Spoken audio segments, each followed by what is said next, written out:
What's up mga kailian? Ito nga na naman ang inyong kasama dito sa Canada, ang bagong salta, Michael Duot, ang Ilocanong OFW sa Canada. Halina't samahan nyo kaming mag-grocery dito sa Costco, dito sa Richmond, Canada. Dito nga kami madalas mag-grocery dahil sa isa siyang wholesale, may mga mura ding bilihin. Kapag ka natsambahan mong may mga sale, tiyak mapaparami ka ng bili.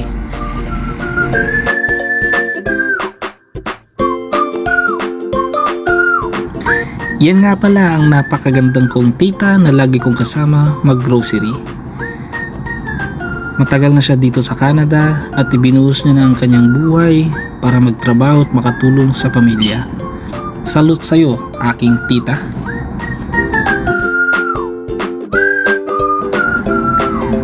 At pagbungad pa nga lang dito sa grocery store ng Costco, ang dami ng sale na makikita.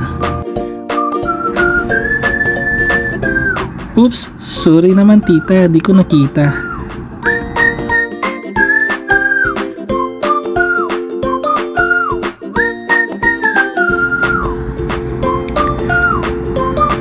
Bukod sa marami ka ng pagpipilian, mga wholesale, ang maganda dito sa Costco ay laging merong free taste. At yan na nga, nauna na ang aking tita dahil may nakita siyang free taste.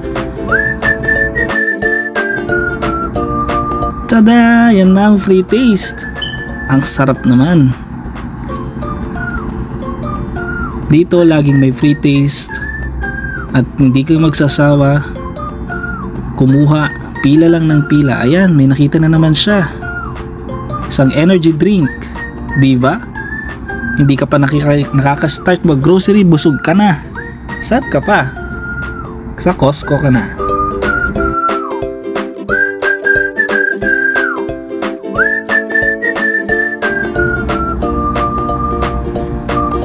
Oh, di ba?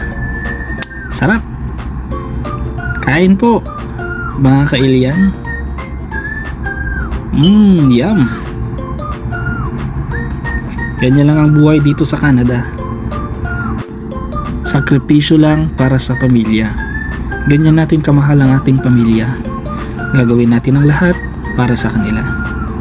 Ganyan ang pamilyang Pilipino.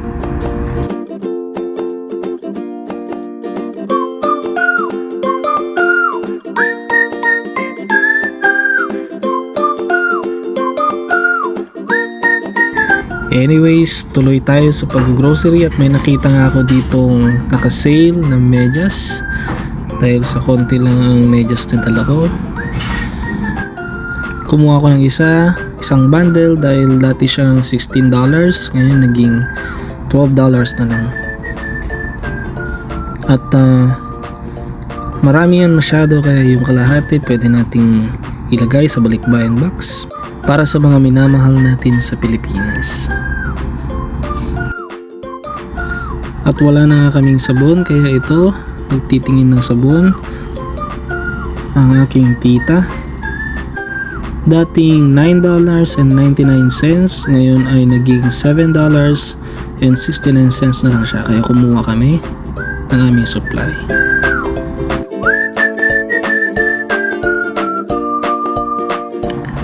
At mahilig nga kami sa mga prutas at gulay, kaya naman ang aking tita ay nakakita ng isang pinya. At yan na nga, namimili na naman siya.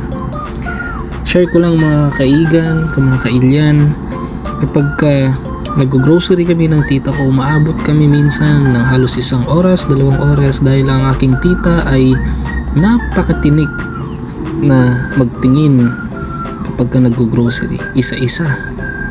Talagang tinitignan niyang fresh at bago ang kanyang binibili. Napaka hands-on ng tito ko pagdating sa grocery.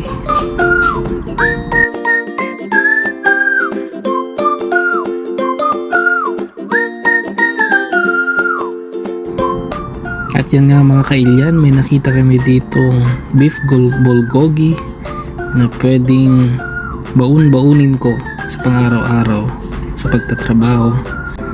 Kaya kahit medyo mahal, basta gusto mo, pikit bata na lang. Di ba mga kailian? At yun nga mga kailian, may nakita kami ditong nakasale na kape, Nescafe. Dati siyang $12.99, ngayon $9.99 na lang siya.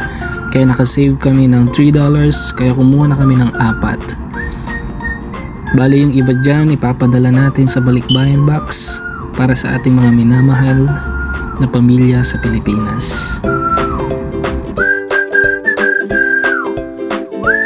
At syempre mga kailian, kung may kape, dapat merong Coffee Mate. Kaya naman kumuha na rin tayo.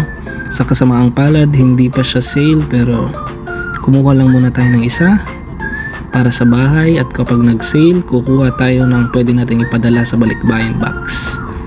Alright! Yun na nga mga kailian, tapos na tayo mag-grocery. Yun lang muna for now.